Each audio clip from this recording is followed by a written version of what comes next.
Esteja convosco. Ele está no meio de nós. Proclamação do Evangelho de Jesus Cristo, segundo João. Glória a vós, Senhor. Naquele tempo, Jesus foi para o outro lado do mar da Galileia, também chamado Tiberíades. Uma grande multidão o seguia, porque via os sinais que ele operava a favor dos doentes.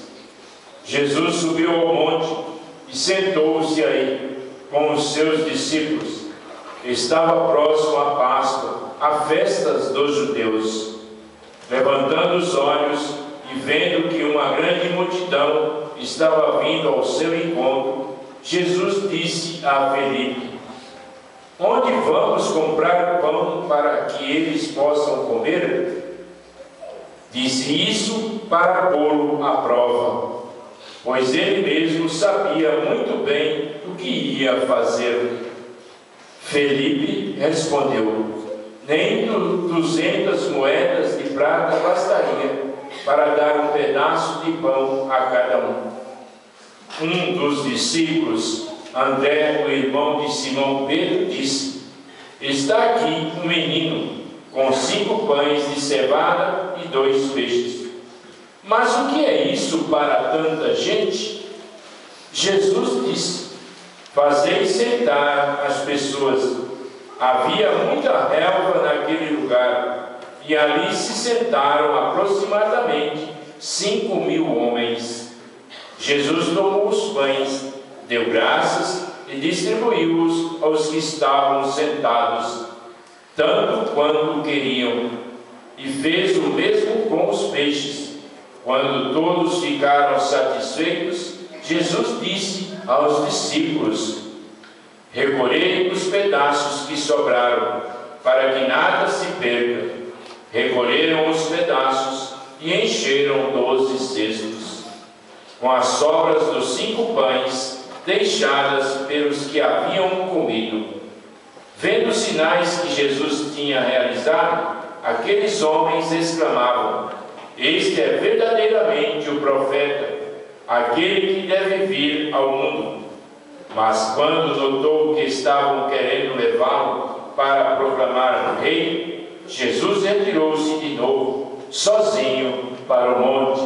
Palavra da salvação. Glória a vós, Senhor.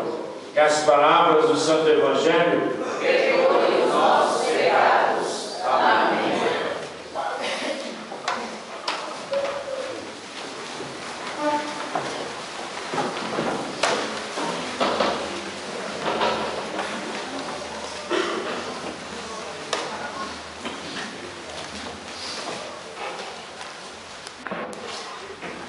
Esse Evangelho que a igreja nos dá hoje, excepcionalmente, segundo São João, ele se assemelha a uma revista. Quando a gente pega uma revista, na capa da revista assim, tem algumas fotografias, ou tem algumas chamadas, e quando a gente se interessa por aquela foto, então por aquela chamada, a gente vai lá e abre a página da revista aonde aquilo está sendo mais trabalhado, está sendo mais explicado. O mesmo acontece com o Evangelho de hoje. Só a capa dele já é maravilhosa. Jesus que faz a multiplicação dos pães. É um Evangelho tão importante que eu acho que é um dos únicos Evangelhos que aparece 5 vezes nos 4 evangelistas, porque em Mateus ele aparece 2 vezes. 5 vezes os evangelistas narram a multiplicação dos pães. Deve ser uma coisa muito bonita mesmo. Mas quando a gente abre a revista e vai lá olhar mais de dentro desse Evangelho, a gente ainda fica mais alegre, a gente ainda fica mais entusiasmado com esse Evangelho. E é isso que eu quero fazer junto com vocês aqui nessa missa. João, ao longo da sua narrativa, além de contar milagres, ele vai nos dando algumas pistas importantes. A primeira pista importante de João é que ele diz que Jesus, antes de fazer esse milagre, ele foi para o outro lado do mar da Galileia. que também eles chamavam de Tiberíades.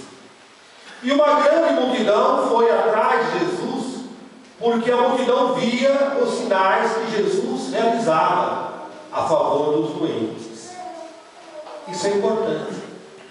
Nós também, para conhecermos um pouquinho de Jesus, para sabermos, aprofundarmos um pouquinho mais, percebermos a importância de Jesus na nossa vida, é preciso sairmos um pouco do mundo que nós vivemos.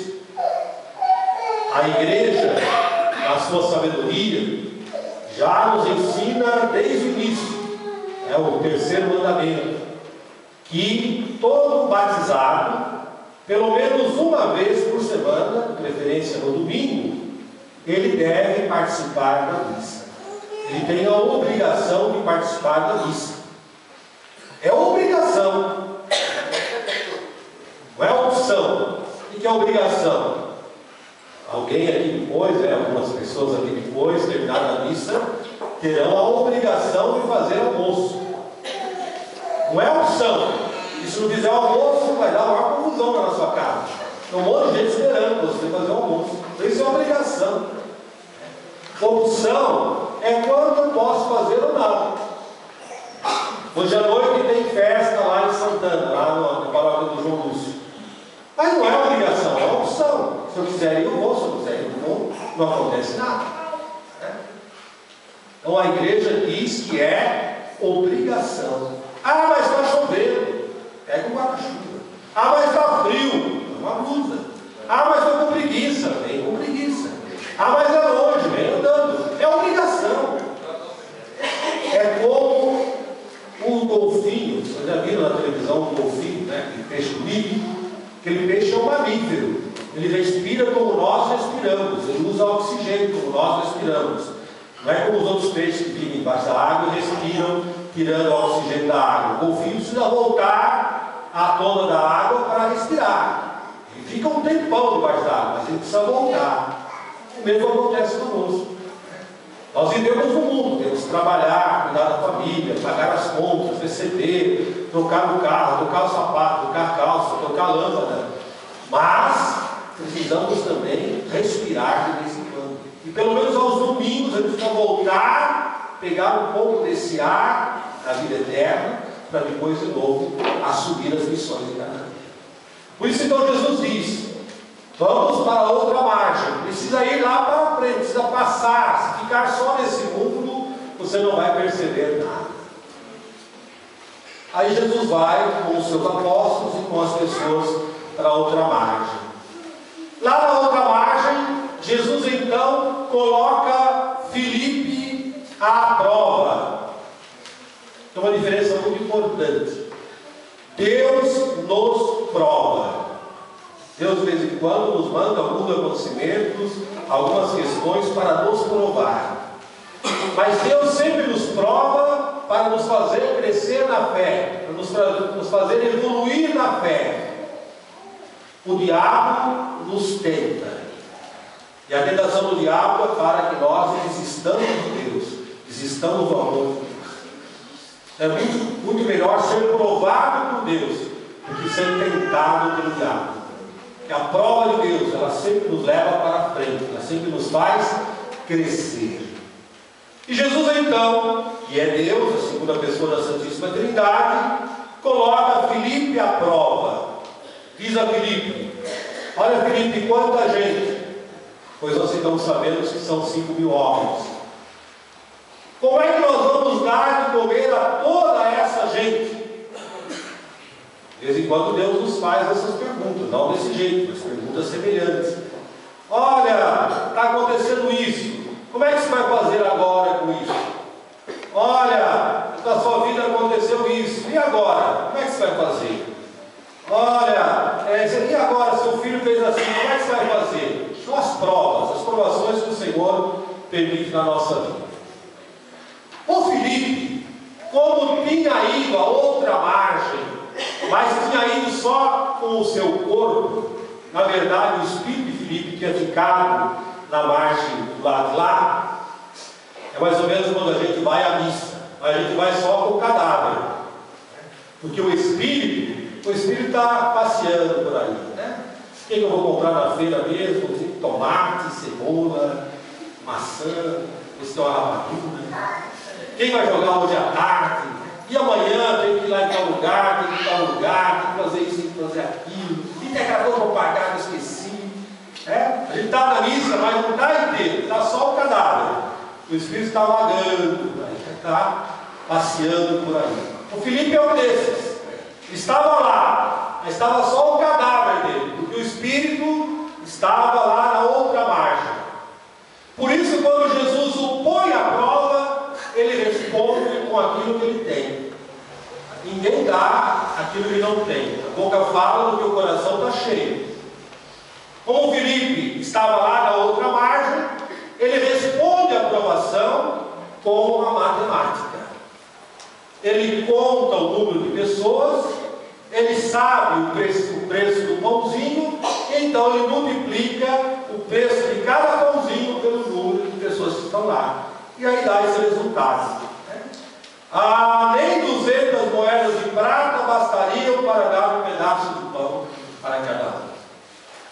É isso que nós fazemos quando nós também estamos fora do mundo de Jesus. Nós respondemos com a matemática.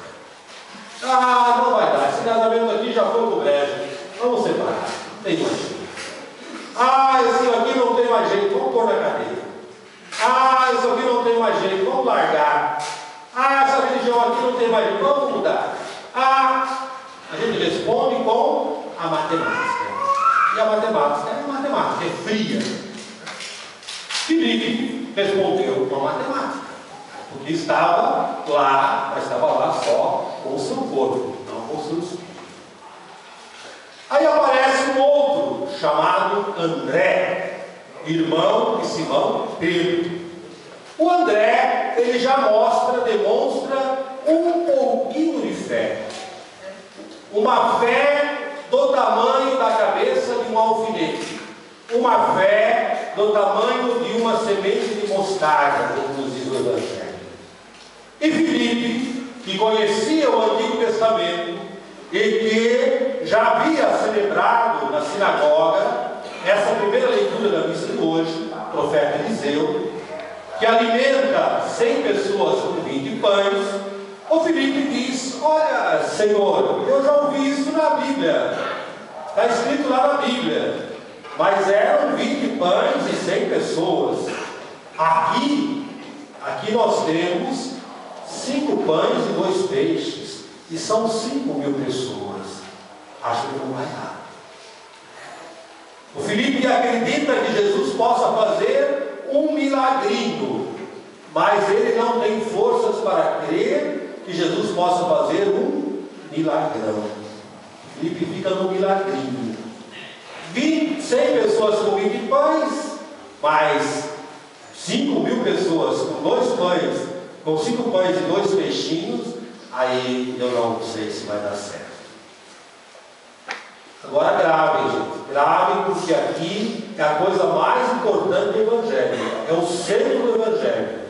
Se eu fosse no meu livro, eu ia grifar ou marcar lá com caneta de marcar o texto. O que Jesus diz?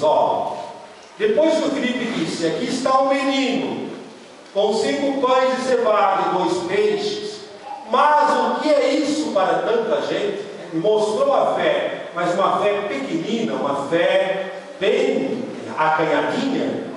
Olha o que Jesus responde para o Filipe: fazei sentar as pessoas. E olha o que vem em seguida. Havia muita gente, havia muita relva naquele lugar, e lá se sentaram aproximadamente 5.000 homens. Dá a margem para a gente pensar que talvez tivesse mais que 5.000, mas alguns não quiseram se sentar, alguns foram embora. E depois diz: Jesus tomou os pães, deu graças e distribuiu-os aos que estavam sentados. Cuidado com essa palavra sentar. Sentar não é simplesmente um estado do corpo. Aqui sentar tem outro sentido. Vou dar um exemplo. Você tem a conta da água para pagar, você não pagou. Aí você vai lá na casa lotérica, ali no SAM, pagar a conta da água. Você acha que você vai chegar lá, pagar e ir embora. Mas quando você chega lá, tem mais 30 neguinhos na sua frente. O que você tem que fazer? Sentar. Mas não é sentar porque você quer sentar. Você tem cadeira muito mais gostosa na sua casa para sentar. Você tem que sentar para esperar. Esse é o sentido dessa palavra. Jesus diz a Filipe, diz a André, a Filipe, a mim, a você: senta para você esperar. Ou então, espera para você ver. Essas são as coisas de Deus. Muitas coisas de Deus a gente tem que esperar para a gente ver. Não é que Deus possa fazer um milagrinho, não possa fazer um milagrão. Deus pode fazer tudo. Mas muitas coisas a gente tem que esperar para ver. Nos evangelhos nós temos algumas passagens que são o contrário disso. A que eu lembro assim com mais facilidade é aquela passagem do jovem. Alguns evangelhos falam que ele é jovem, outros falam que ele era homem. Mas os evangelhos falam que era rico. E ele se aproximou de Jesus cheio de conversa mole, dizendo que ele queria saber o que era preciso fazer para ganhar a vida eterna. E Jesus disse: para ganhar a vida eterna, cumpra os mandamentos.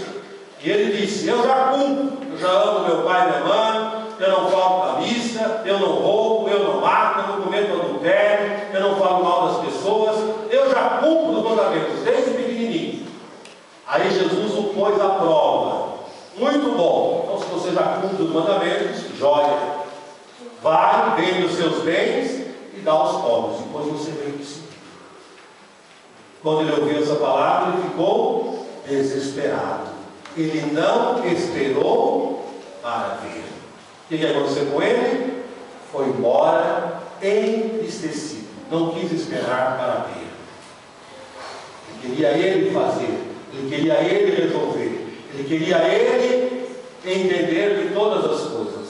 Foi embora tristecido. Outra passagem que tem nas Sagradas Escrituras é de Marta e Maria. Marta está lá toda fazendo. E faz isso, faz aquilo, e faz aquilo, e faz aquilo, e faz aquilo. Maria perde o tempo, fica aos pés de Jesus, esperando para ver. E a Maria quer ficar pela Marta. Senhor, você não acha isso injusto? Ela fica aí, eu com tudo para fazer? A gente não gosta de esperar para ver. A gente acha que a gente vai fazer. E quando Deus demora um pouco, a gente se desespera. A gente deixa de esperar. Por isso, a palavra mais importante do texto do Evangelho de hoje: espera para ver.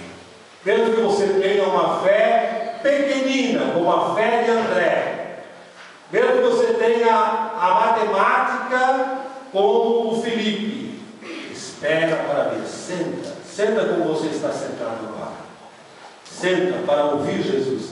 Senta para esperar Jesus. Senta para que Jesus possa fazer as coisas. Não se desespere. Não se desespere. Então, a palavra de Jesus para nós hoje. Senta, né? Fazei sentar as pessoas. Essa é a nossa função. Fazer as pessoas sentar. Fazer as pessoas esperar um pouco mais em Deus.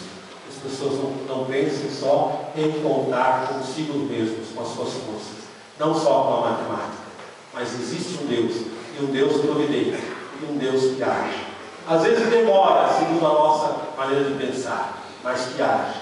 E que é capaz de fazer maravilhas. É capaz de nos deixar satisfeitos, como a gente ouviu no Evangelho.